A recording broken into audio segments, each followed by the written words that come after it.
सोमवार का दिन शंकर भगवान को समर्पित होता है। आज के दिन भक्त भोलेनाथ को प्रसन्न करने के लिए विशेष पूजा अर्चना करते हैं। कुछ लोग आज के दिन व्रत भी रखते हैं ताकि शिव की विशेष कृपा प्राप्त की जा सके। बाबा भोलेनाथ के आशीर्वाद के लिए आप भी सोमवार का व्रत कर रहे हैं तो शिव व्रत कथा को पढ़कर या सुनकर इस उपवास को पूरा करें।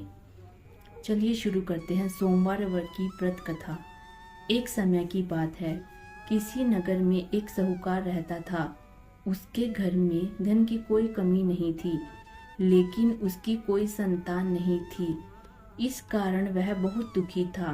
पुत्र प्राप्ति के लिए वह प्रत्येक सोमवार का व्रत करता और पूरी श्रद्धा के साथ शिव मंदिर जाकर भगवान शिव और पार्वती जी की पूजा करता था।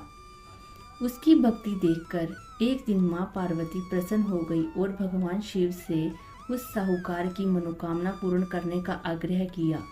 पार्वती जी की इच्छा सुनकर भगवान शिव शंकर ने कहा कि हे पार्वती, इस संसार में हर प्राणी को उसके कर्मों का फल मिलता है और जिसके भाग्य में जो हो उसे भोगना ही पड़ता है।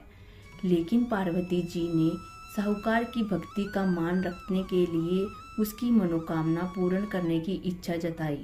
माता पार्वती के आग्रह पर शिवजी ने साहूकार को पुत्र प्राप्ति का वरदान तो दिया, लेकिन साथ ही यह भी कहा कि उसके बालक की आयु केवल 12 वर्ष ही होगी। माता पार्वती और भगवान शिव की बातचीत को साहूकार सुन रहा था। उसे ना तो इस बात की खुशी थी और ना ही दुख। वह पहले की भांति शिव की पूजा करता रहा। कुछ समय के बाद साहूकार के घर एक पुत्र का जन्म हुआ।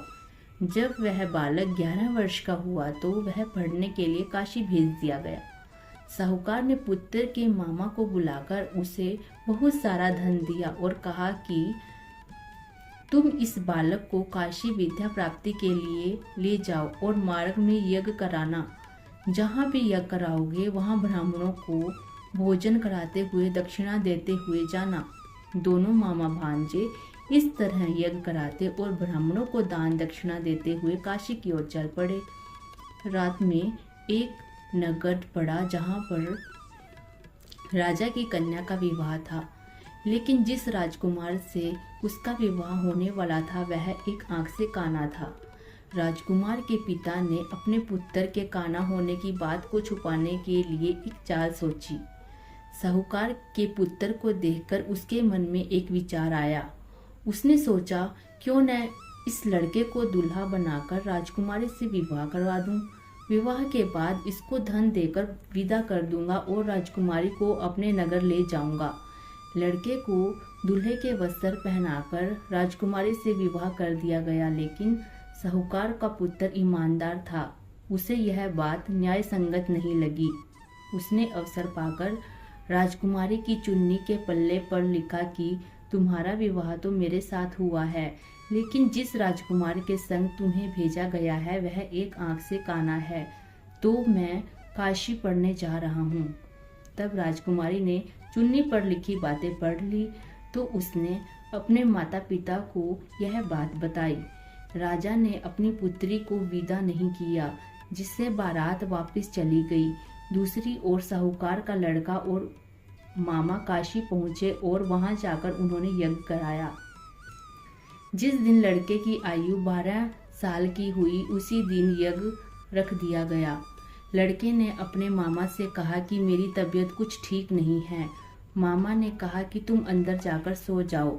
शिवजी के वरदान के अनुसार कुछ ही देर में बालक के प्राण निकल गए। मृत भांजे को देखकर उसके मामा ने विलाप करना शुरू कर दिया। संयोगवश उसी समय शिवजी और पार्वती उधर से जा रहे थे। पार्वती ने भगवान से कहा, स्वामी, मुझे इसके रोने के स्वर सहज नहीं हो रहा। आप इस व्यक्ति के कष्ट को अवश्य दूर करें। जब शिवजी मृत बालक के समीप गए तो वह बोले कि यह उसी साहूकार का पुत्र है जिसे मैंने 12 वर्ष की आयु का वरदान दिया था।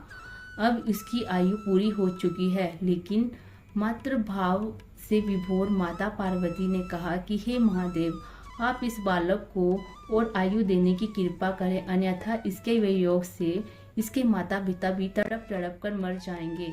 माता पार्वती के आग्रह पर भगवान शिव ने उस लड़के को जीवित होने का वरदान दिया। शिव जी की कृपा से वह लड़का जीवित हो गया। शिक्षा समाप्त करके लड़का मामा के साथ अपने नगर की ओर चल दिया। दोनों चलते चलते उसी नगर में पहुंचे जहां उसका विवाह था। उस नगर में भी उन्होंने यज्ञ का आयोजन किया। उस लड़के के ससुर ने उसे पहचान लिया और महल में ले जाकर उसकी खातिरदारी की और अपनी पुत्री को विदा कर दिया। इधर साहूकार और उसकी पत्नी भूखे प्यासे रहकर बेटे की प्रतीक्षा कर रहे थे।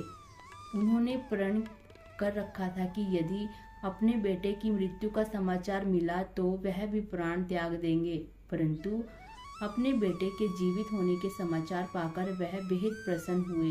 उसी रात भगवान शिव ने व्यापारी के स्वप्न में आकर कहा कि हे श्रेष्ठी, मैंने तेरे सोमवार के व्रत करने की और व्रत कथा सुनने से प्रसन्न होकर तेरे पुत्र की लंबी आयु प्रदान की है।